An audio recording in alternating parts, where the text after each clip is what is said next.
We couldn't think of a better thing to do than shoot hundreds upon hundreds of bugs. When you're going to start the game, you can customize it. We are going to give you a lot of settings, and in these settings, you can really make sure that the game will fit, how you want to play. Going back and replaying it, yes, there are like parts where you just go down a path or whatever and fight enemies. There's nothing. I mean, there is actually other stuff to do, is what the difference is. Yeah, it was fantastic. It was great to see like so many like different companies, and there were tons of games all over the place. It's a good stress reliever. Anybody should just start their day this way. Just get it out of the way. I don't get it. Like, you should be able to wreck a house in every video game.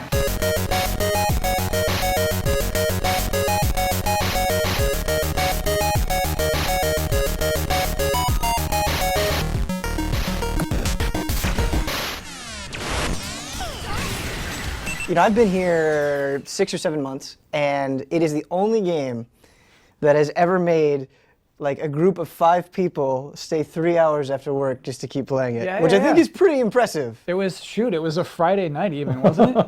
It was Friday night. Yeah. We were there till 9:30 playing that game. We couldn't think of a better thing to do than shoot hundreds upon hundreds of bugs.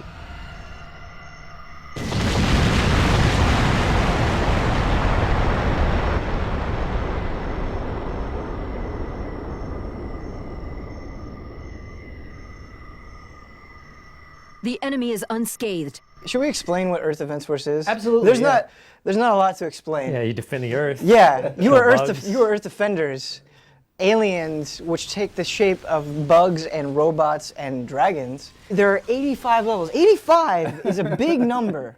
That's a lot of levels, and you just kill things in every single level. And that's pretty much it. I think the only other thing to describe is how just dumb. I can't think of a better word for it than dumb, how dumb the weapons are. Yeah, the weapons are dumb. They're dumb fun, though. Yeah.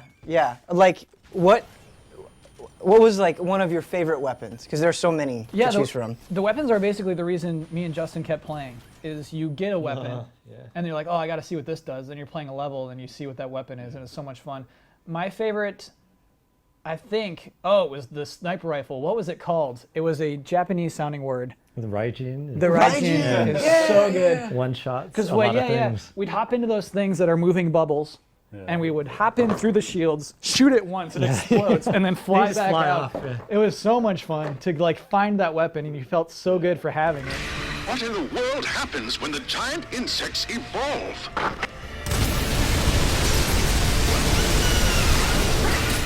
I like the weapons that, I mean, they're dumb like you said, but they're not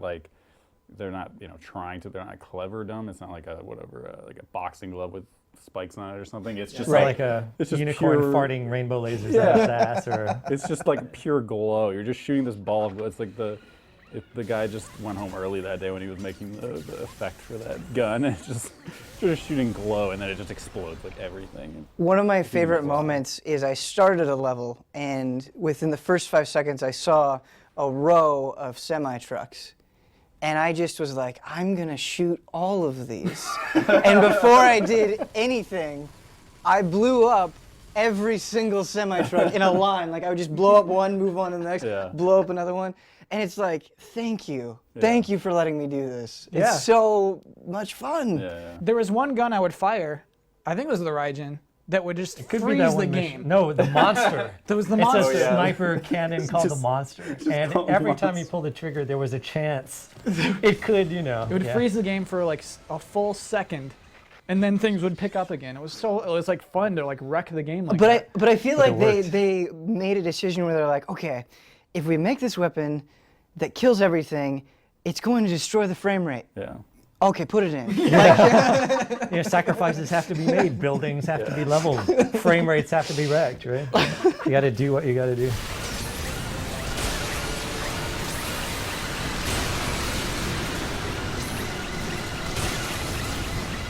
I don't need it to be an incredible looking game. I don't need it to have 60 frames per second. It wants to make me feel as cool as possible for just killing things and it accomplishes that. Like, I don't know what else I could ask. It would be hard for me to criticize it. Like, I feel like I would just be doing it because we perceive that all games have to have the exact same things, you know? It kind of shatters all the like standards that you had set. You're like, okay, I'm going to look at a game by, you know, like how many hours of gameplay or like whatever, the graphics and like, you know. Story. Like all this stuff, all that out the window. It's like I have a giant sword that's like a foot thick. And it ceases to be a sword because you can't cut something with something that isn't sharp, like, because it's a foot thick. And yet I can slice it, and then it hits a spaceship out of the air, and yet it's nowhere near it, and it blows up. My favorite statement about this game was, I think someone said, it's so bad it's good. And then Steve corrected that person and said, it's so good it's good. So we are on the eve of Thief coming out, and I'm just got to ask right off the bat, what are you most excited about with this game finally hitting the store shelves?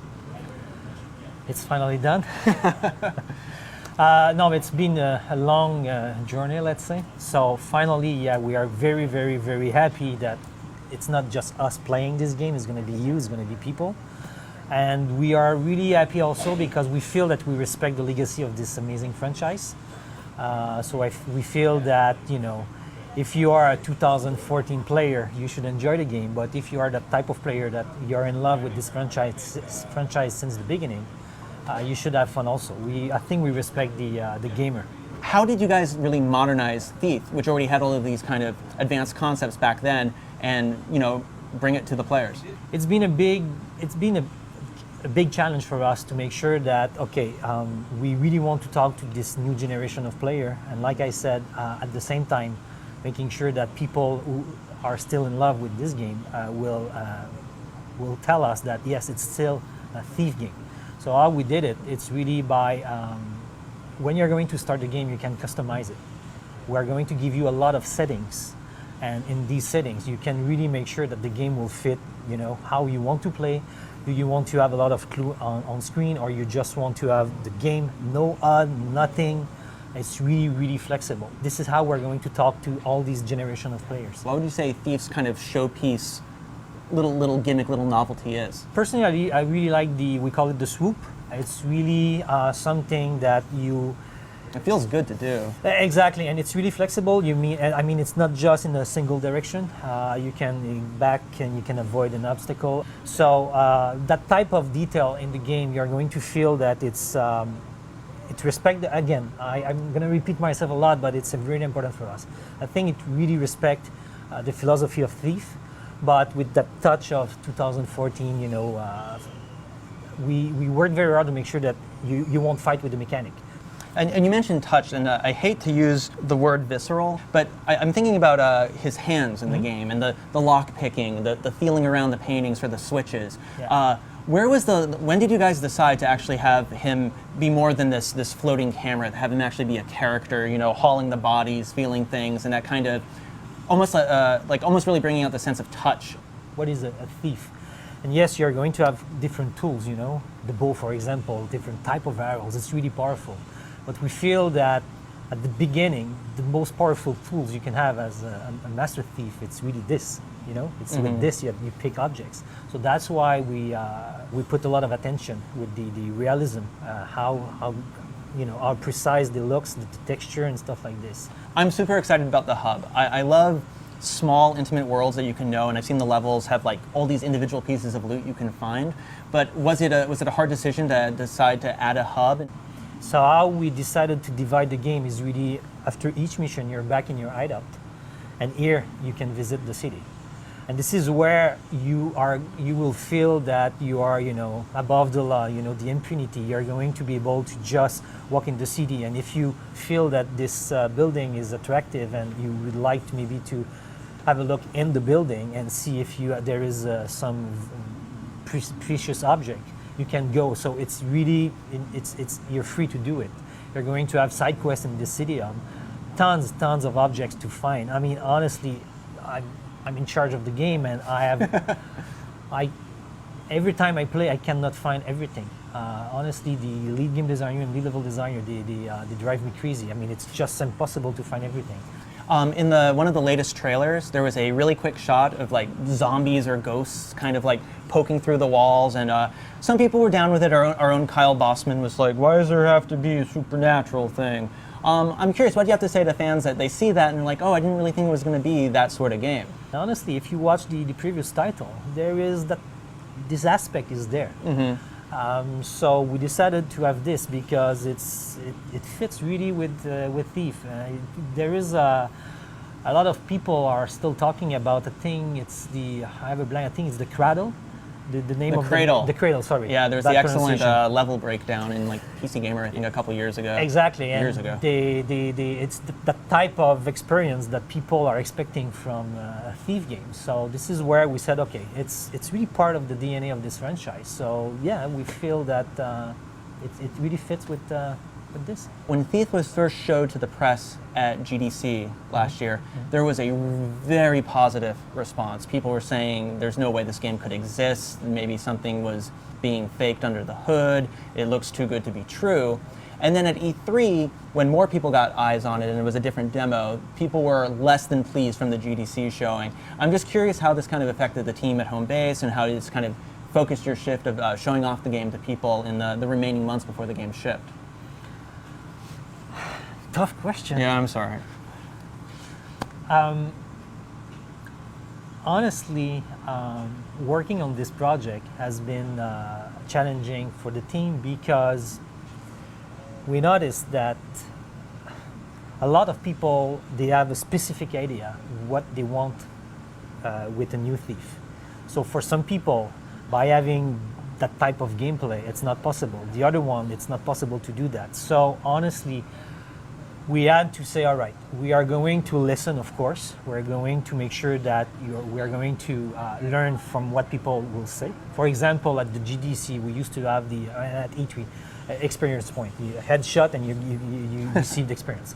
And people said, okay, what is that? It's not in the brand and stuff like that. So we said, okay, we're going to remove this.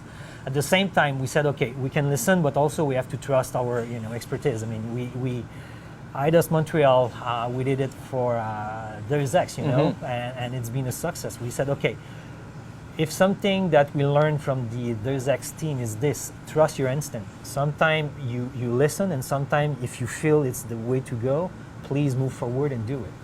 So we tried to, take some feedback and just say, okay, this one is not really, let's forget about this one and let's move forward. And finally, can you translate this for me? Je suis le grand fromage. You are a big cheese. I can do that.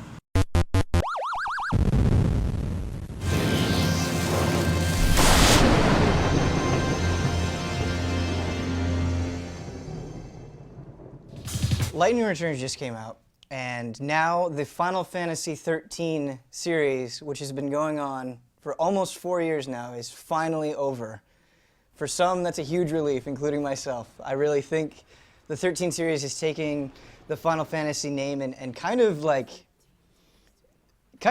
torn it apart. It doesn't have the same respect that it once did. And I wanted to talk to you guys, because you're some of the biggest Final Fantasy fans in the office, about how you feel about the 13 series as a whole. Did it do anything good? Are you glad it's over? I'm just trying to gauge the room here. I mean, on the PlayStation, we had 7, 8, and 9 on there. Just that was all on one console and not too far apart. I think sometimes a year apart. And during that time, it always seemed like they had a clear plan for what's after it. I think they announced 8, 9, and 10 around the same time, or it was like 9, 10, and 11. They used to announce way far ahead of time, these are our next Final Fantasy games, look forward to these. Right. All we've had for this past generation is 13. That was it. It's really depressing when you say it like that. Yeah. I feel like. Because, one of the biggest appeals of Final Fantasy, at least to me, is you always get a fresh start, So if you don't like that world and you don't like those characters, you don't like anything about it, you're going to get something completely new in the next installment. And playing Lightning Returns, I thought to myself, I'm still dealing with this shit. I can't escape it, I think there is some good stuff in the Final Fantasy XIII universe. They have some interesting religious undertones. They have this central theme where you're trying to fight your fate. but the way they present it is so convoluted. And I think really the highlight of that is the data log is in all 3 Final Fantasy 13 games. And it really is a goddamn encyclopedia. And the only way you have any hope of having a semblance of understanding of this series is by reading every single entry. And both of you read every single day. Well, you know, we're in it kills the flow of the game. Like, it does. Absolutely. Those things pop up every 10 what seconds. other Final Fantasy game needed a data log? You know, like that to me is a writing problem. That means you should, as your team of writers should be like, if we need to include this thing, we're not presenting the information well enough in It's the like game. a cheap way of explaining the character's feelings and emotions because they can't do it in the gameplay or the cutscenes because a lot of them are from character's point of view. Like some of them are from Lightning and she's like, oh, this is how I'm feeling right now. Like I don't know about this. And it's like not portrayed well. No, you guys hit the nail on the head. And then like what stood out to me the most was just like in 13.2, during the loading when they gave you like the summaries of the events from 13. Not only does it like, wow, like I was like, that's what really happened in 13? But also, wait, I'm pretty sure nowhere did this ever happen. You guys just explained this. Something off screen happened in 13 and you're explaining it here, and that helps 13 make sense. Like comparing Final Fantasy 10 to 13, because that was roughly almost, not quite 10 years, but almost 10 years difference between those two. Especially now I can talk about this much, like replaying Final Fantasy 10 HD from what I've seen so far, is that both games do have, like, a lot of people point back to Final Fantasy X saying, that game was very linear too. Like, why didn't a lot of critics go back and, like, why weren't they panning it then, but now they are? Is it because we've changed so much in those 10 years? Right, yeah. Going back and replaying it, yes, there's, like, parts where you just go down a path or whatever and fight enemies. There's nothing, and there is actually other stuff to do is what the difference is. Like, 13 was literally run down a corridor, fight some enemies, watch a cutscene, do a boss battle, and until like the very near the end when you got like those monster hunter battle, not monster, but the hunting quest. I actually completely agree with you, and I'm glad you brought it up because it's not so much what bothers me about the gameplay in Final Fantasy 13 is not the way. I don't care as much about running through corridors. I mean, I would prefer more wide open areas, but it's just that they restrict you. They don't give you things quickly enough. Like, it takes you forever to get a full party. It takes you forever to be able to summon anything. It takes you forever to be able to get all the paradigms so you can actually use the battle system the way it was intended. That's my biggest issue with it. Whereas I'm playing Bravely Default and, you know, in 5 hours, I already have so many things to experiment with. I have so many things to play with. And that's what I miss the most. Just give me things. Don't think I can't handle it. I think a lot of it is the consequence of expectation, right? I can imagine board meetings at Square Enix where they're like, all right, and Resident Evil 6 suffered this as well. I guarantee it. We have to hit, Final Fantasy is big. It's already a colossal thing in the gaming world. We have to make it bigger, right? And I feel like that mentality informed so many decisions in Final Fantasy 13. I think they were surprised we didn't like Snow.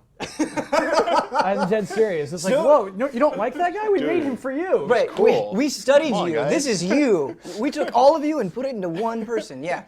Don't worry. I'll handle the bad guys. Come on. The one thing I'm worried about with 15 is the guy writing the scenario, the story, is the guy that wrote the, what is it? Is it like the novella for He wrote 10. the 2.10, 2.5 or whatever, like for Final Fantasy X. There's a god-awful sequel to Final Fantasy X and X-2. It's like an audio book? I'll just sum it up. I'm going to spoil this because you need to hear this. All right, spoil it. Tidus runs up to kick a blitzball, and it's a bomb, and it blows him up, and It gets better, it gets better, it gets better. and his head rolls along the ground, and Yuna like finds his head, and she has to re-piece him back together because he's made of fireflies from the far plane, because he's not a real person, and he's reconstructed. I'm sorry if I'm getting this wrong, but this is what I read on Gaff, and Gaff is always correct. That's what happens, but then it gets better because Lightning strolls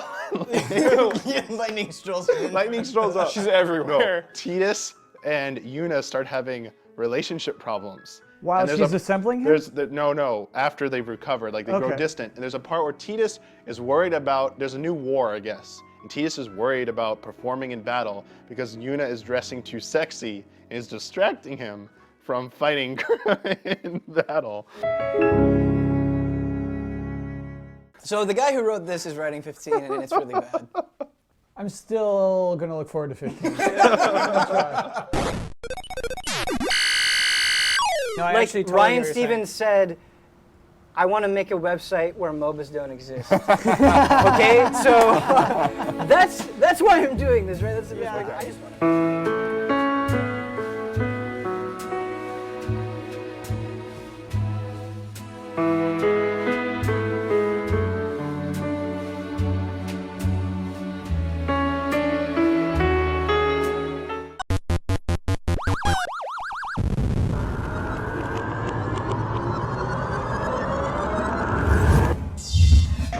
I think the most interesting number that they gave was that 90% of PS4 users are connecting or have connected, right? Which A means two things. Like that does that mean they're connected all the time, or is it They've had the handshake. And they were like hyping that number as a big number, which I definitely agree with. But you also have to remember at this point the people buying a PS4 are the guys that and girls that have they have the connectivity. Internet, like right? you're going to be able to do that. Yeah. And even if you don't have the connectivity, you're still going to want to go on there. You're going to download stuff. But we didn't really see anything that I felt like needed to be connected to the internet anyways, right? So like, the big games that were there were MLB, which I don't know if we're going to talk about because sports. Sports. Infamous. And The Order. And that's what we were told going to be there. And then all of a sudden I get there and there's like all these indie games, and I sent out, like, I literally like sent the flare up to Rob. It was a couple blocks from our office, and I'm like, "Get over here! What are you doing?" Yeah, it was fantastic. It was great to see like so many of like different companies, and there were tons of games all over the place. I think one of the big things is the couch experience that they're going for. It's just like there were so many. You could hear it from the Towerfall Ascension corner, basically, because they had both the co-op section of Towerfall Ascension was the new part of Towerfall Ascension, and then they also had the multiplayer, which I have to say every single time I saw 4 people playing it. They also had Super Sports Friends, Pole Riders was the big game that they had going on there, as well as like Hotline Miami 2. Hotline Miami 2. I tortured myself a little bit through that. Oh, it got through one level. It's fantastic, but it's also, did you try 1001 Spikes? Oh yeah, that was really cool. Well, they also have like a multiplayer that I did not know about. Yeah, the competitive was really fun. And they were saying like this was it for them. They just wanted to throw it all out there. They wanted to show everything. And the competitive side, because it was like you and 3 other people, but it's in these crazy rooms where you're going to die in like 5 seconds. Yeah, there's a lot of yelling going on in that room. There was a lot of like just happy yelling. There was a lot of happy yelling, but it was fun. Like I said, I think it's the couch co-op experience that people they're sort of like getting in on that with all these like great sort of sports indie games that they have. I love those events, and just like the problem is I feel like those are always the best way to play those games, and then when I get home I never have anyone over. You never have like nearly enough people. Be like online. Oh, completely. Well, it's kind of like here in the office, like there's been dudes back playing EDF, like for like 2 days straight. There's like another set of dudes. I'll never get anyone to come over and play EDF with me. If I call any of you, no one's ever gonna come over. I will come over that's and a play. lie. Only because I have pie, but I will definitely not. You know what? I will come over just to play EDF. I will come over just to play EDF. Probably not as long as those guys were because they were here until like past midnight. It's ridiculous. Just playing. I was like, what are you guys, go home, go to sleep. Well, some of the other games, we should, I guess, focus more on Sony and less on EDF. But we saw The Order for the first time. Which, what they showed is weird because it's like, basically they proved that this is a game. Right. But they didn't show us what the game is. Hey, it's more of a game than Last Guardian at this point. So right. No, it's I guess it was weird, but they did do a lot of kind of preamble, getting it set up, and it's really just to show off the cinematic qualities. They didn't really want to show us the game. They really just wanted to show kind of the cutscenes and how you transition from cutscene to gameplay. It's basically, hey, look, we're proving it to you right now that this is in engine. Yep. It's an Uncharted thing of like you're all of a sudden you're in a cutscene and you're like, am I playing this now? Right. And I'm dead. Like, but I think they talked about their QuickTime events and like how they want to do kind of the heavy rainish type thing where the QuickTime events branch so that like it's not necessarily a fail state if you miss something. But you'll get a different outcome by doing different and then like things. at the end, like you could pick this weapon or pick that weapon to finish the guy off. And they were saying something about different melee attacks for different characters. Which I didn't know if that meant that like we could pick which character we want to play through that. Because that's weird because it didn't feel like you could. It felt like you were like stuck in whichever character. But you would jump into different characters throughout. Possibly. Is it a co-op game? No, they said it's not co-op. They said single player. So. People say a lot of things. We've all heard this before. Right. I mean, from what you saw, are you more interested in it or just more confused by it? I think we knew it was a third-person shooter, and we knew kind of the world they were in. And at this point, I'd like to see kind of that longer gameplay section. What makes them unique other than the technology? And like I said, in their defense, they were really talking and pushing the technology. Right. And that's what that was their focus. So, you know, E3's right around the corner. Right. Oh, God. It hurts to say it out loud. Yeah, well, and Infamous is sort of similar in that they're still being super cagey about what's actually in the game. Because I think they know now that, like, so many people want a PS4 game and a next-gen game, and, like, that this is going to be the big one. This is going to be the push. That this time around that, you know, people are hungry for something and they're going to buy it, so they don't have to give away all their secrets. So they won't even tell you how many powers are in the game that you can absorb. I'm putting my bet on 5. 5 powers that you can. I mean, are we talking about like different types of powers? Like, you know, last time we had like electricity, fire, ice. Yeah, so now you have smoke and neon and then unknown beyond that. But his whole thing is that he can absorb powers from other conduits just by touching them. So you would think there would be at least a couple more than the last game, right? But it would be stuff that you would naturally pick up from the environment because that's what you do. Like you walk around and you suck it out. Seattle, right? Yeah. So coffee has been coffee power. Good smugness. Is smugness a power? Yes. It's a power up there. It gets you into a lot of places. But like, did you see any of like the enemies or anything like that? We're still seeing the same. That's the thing. We're still seeing the same DUP. Just officers. sort of like. We're seeing like the more powerful guys that have like conduit-like powers where they're like putting up stone shields and then like jumping with stone pillars and stuff like that. So could like stone be could be one. One of the things, or concrete. Concrete, I think, is more likely. But well, and I felt like for the second game they put so much out. You had already seen most of it by the time you played it, so it feels like it definitely feels like they're pulling back. We got this one. We actually both got to play a little bit on. How was it? It's about third, I think, if I asked, and it was about a third of the way into the game. As a character, I felt a little underpowered, but I don't know if this plays into like at this point I should have 2 other powers, and you know, who knows? Like I don't know. This didn't feel like maybe it was just a straight slice of a demo or like of a level. It felt like it was something that was kind of crafted for this event with some. Oh, it's very definitely. With some things turned off. I think it's not only crafted for the event. I think it's probably going to be the demo that they put out to people because they censored the power. What they had shown us like 5 minutes earlier, they had that censored in the playable. Now, so like, why would you censor that? Yeah, and not be allowing anyone to film it? That's a good call. It'll probably be the demo. Like I felt a little underpowered with the neon. It felt a little hollow as you were, so the neon's just like shooting. Or like what it's kind of like the electricity from the last time, right? It's your zap. Yeah, the one thing that's a little bit different with neon is that when you go into your aim mode, you actually see the weak points with neon, which you don't see with smoke.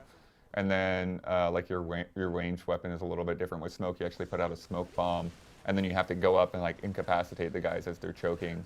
Whereas the neon, it's more of an explosion type thing. Okay. And then on the good side, I guess the neon had like a slow-mo effect when you zoomed in. Zoom in, so you had a couple of seconds to fine-tune your aim. Because they want you to knee people, you know, on the good side instead of just killing them. Was it ankle? Yeah, I shoot them in the ankle. Ankle shots instead of head shots. So yeah, it looks great. The traversal's always very good. I'm just a tiny bit worried about kind of how hollow I felt. Yeah, but I still had a sense of like there are guys all over the place shooting me, and where are they? Right. So I'm a little worried about that. But that's also that weird, like, I hate getting thrown in. And it happens all the time when it's like, hey, you're 40% of the game, go. Yeah. And you're like, ah. But it also what do sounds I like use they to were jump? Like, right, and they sound like they were also like sort of like taking out like some of the other elements that you might have along with you that might help you out in this situation. I think for PS4 fans, it's definitely the must-buy game coming up. It's been a slow Q1 for all of us. It's been a slow crawl for all the consoles. Bird. So March is going to get crazy. Oh yeah.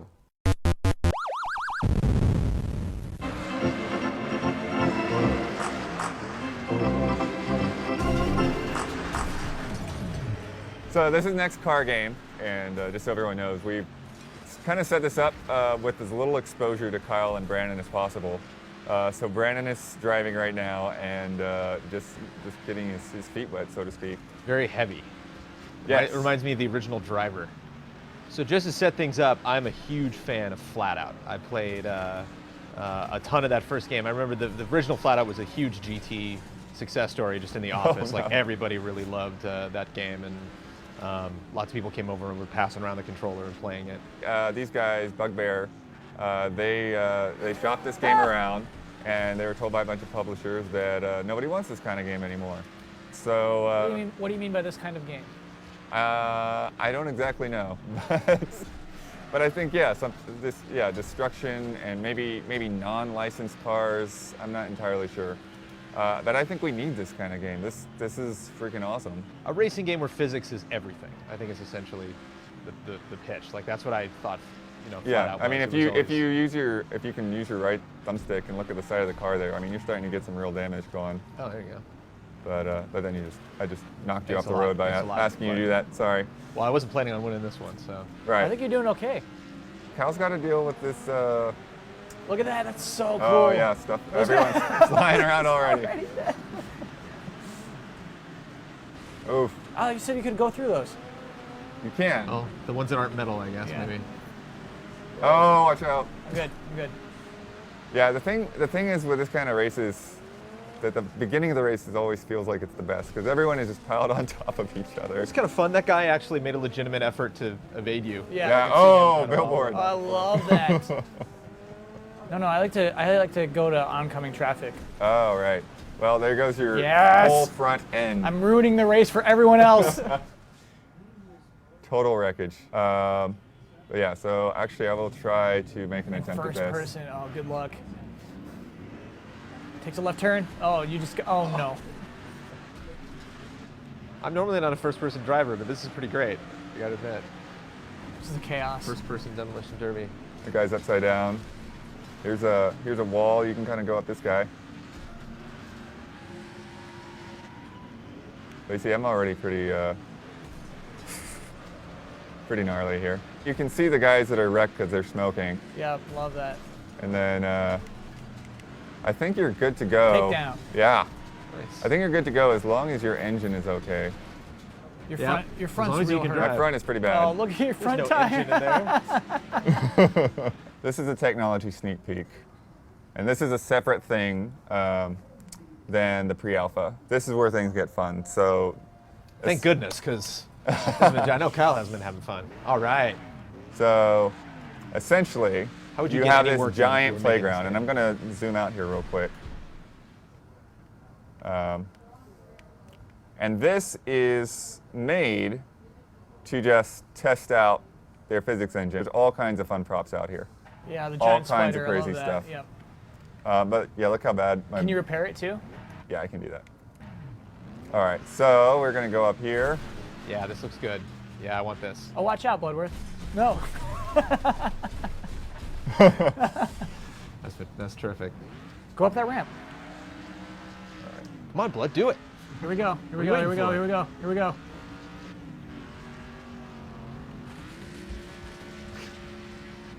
You just went up all of them? Yeah.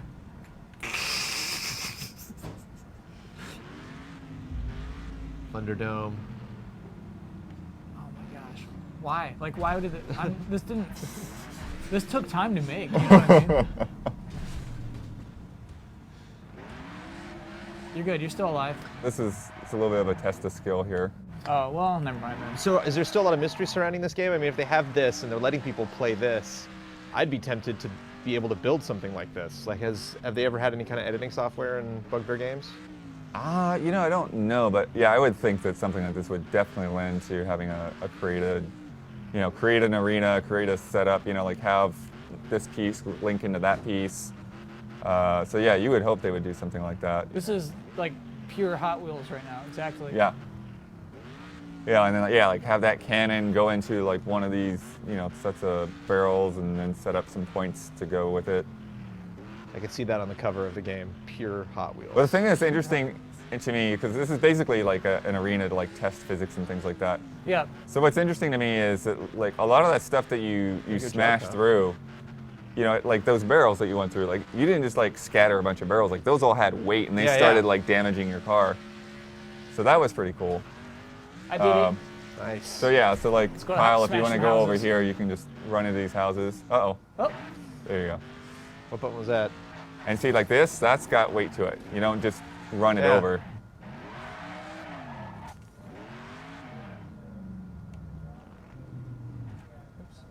I want to shoot things. is the thing. I know, yeah.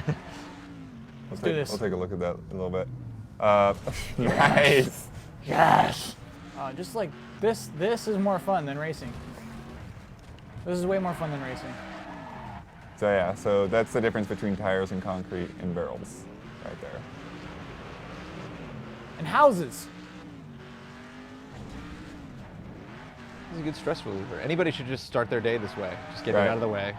I don't get it. Like, you should be able to wreck a house in every video game. Stronger. Yes. More. Yes! This is it. That's our guy. That's our guy. Let's do this. Again, this absolutely has to be a mode in the game. There's no question. Here we Go go. over to the houses. Oh, we're gonna wreck some houses. Press 2 a bunch of times. Yes! Oh my God, come on! I do kind of Pretty like good. the someone else is shooting the Co-op. torpedo. Co-op destroying things Yeah, game. co-op gunner, That totally changes the game. Yeah, I like the The giant are bowling the ball is best. the best. Yes! Yes! Come on! Like, that is all they should be working on. That's so much fun. Look at this.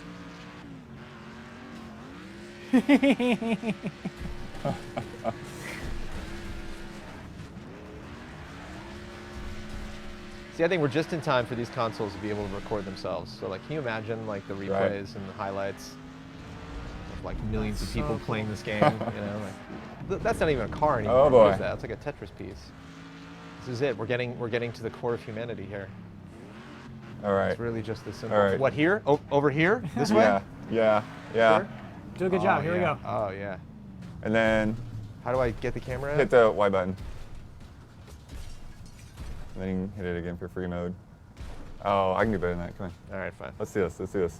You can do better than that? Screwed What does that up. mean? There's still cars driving around. Oh gosh. Come on. Kyle's messing with my momentum. Yep. Straight here, straight. Look at this stuff. Love it. It's pretty good. Compared to like Forza and the next gen car games you've played, Need for Speed Rivals, like how does it? Whoa! I missed the maze. Wonderland of destruction. How does this hold up? I mean, is there anything visually here, any reflections or any shadows or? I mean, you're talking this about is good. whole different things. This is really good right now. That's fantastic. I mean, great.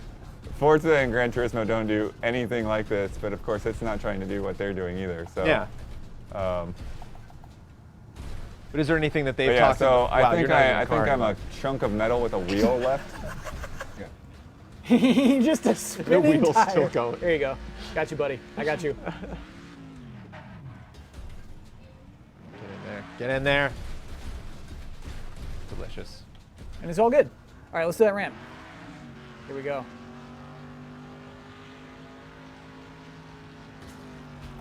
Activate balls. Oh boy.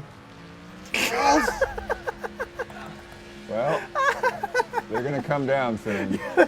at how beautiful that is. That really is beautiful. It's like, Oh my God, come on. it's like a commercial for a phone company or something. It's like, Man. Cool. Well, great. The rest of my day is going to be downhill. I'm gonna zoom out here. I don't think I can attain this fun level for anything Kyle else I do for the rest of the day. Ballsman. So what do we learn? What do we learn from this little? We learned that Kyle This likes game to needs throw to come balls out at really things. soon. Yeah, there was a whole other pit over there that we missed. I like the hammer just by itself. Nextcargame.com. Hey Rohan, this is my cousin Simone. I wanted you guys to meet. Hi. Hi, nice to meet you. This is my niece Bithika. I really wanted you guys to meet. Hi. Hello. This is my third cousin Hannah. I really wanted you guys to meet. Nice to meet you. Hi, it's a Hi. pleasure. This is Ezra. He's my buddy from college. I really wanted you guys to meet. Oh, hey.